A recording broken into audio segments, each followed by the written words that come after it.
Gisuspinso ni Magsaysay Mayor Ronnie Sarande ang driver sa ilang ambulansya nga nakabangga patay og pedestrian sa Ulas, Davao City nitong Oktubre 22. Sa interview kang Mayor Sarande sa diyang paingon kinis sa kauluhan aron dawaton na iyang award isip na ginusarang kalahi isid sa awardee sa Davao del Sur gisaysay niini nga kung unsa na ang estado ni Agapito Nillas nga driver sa ambulansya nga nakaligis patay kang Rinante Cejas. Sumala ni Mayor Sarande magsundog pasyente ang ambulansya nga gibanihon ni Nillas gikan sa Southern Philippines Medical Center diyang nahitabo ang insidente. Walay kauban nga medik si Nillas niadtong panahona kay naayon na ang iyang pasyente apan nagwangwang kini. Naghimog investigasyon ang Mayor's Office human nasuta ni Mayor Sarande ang detalye sa panghitabo. Usa ka tuig nga pagsuspinso ang iyang gisangon nga silot kang Nillas. Sa karon ang driver ako sang ipapahuway wala sa nako ipagluti mag-obserbahan sa nako siguro mga 1 year pa siguro ako sa kuwayon o regular na ba siya.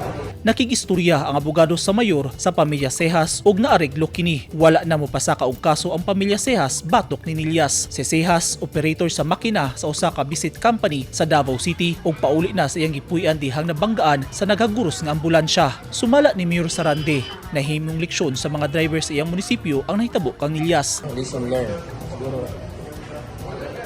Wala ba ka-instruction sa mga ambulance driver sa sunod? Sa karon mga bago man sila ma'am.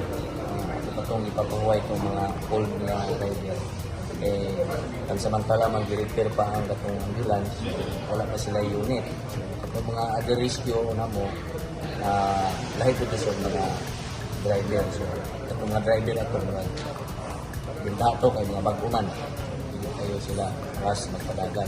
Subay sa balaod, dili angayang magwangwang ang ambulansya kung wala kini pasahero, labi na kung naayon na gikan sa sakit ang kwaon nga sakay niini. Dunay mga balaod na naglatid sa mga pulisiya og regulasyon sa pagpadagan og ambulansya. Nang hinaot si Mayor Sarande nga ang nahitabong insidente mamahimong leksyon sa tanang mga driver og ambulansya. Eugene Hinutan, Newsline Philippines. Stay safe.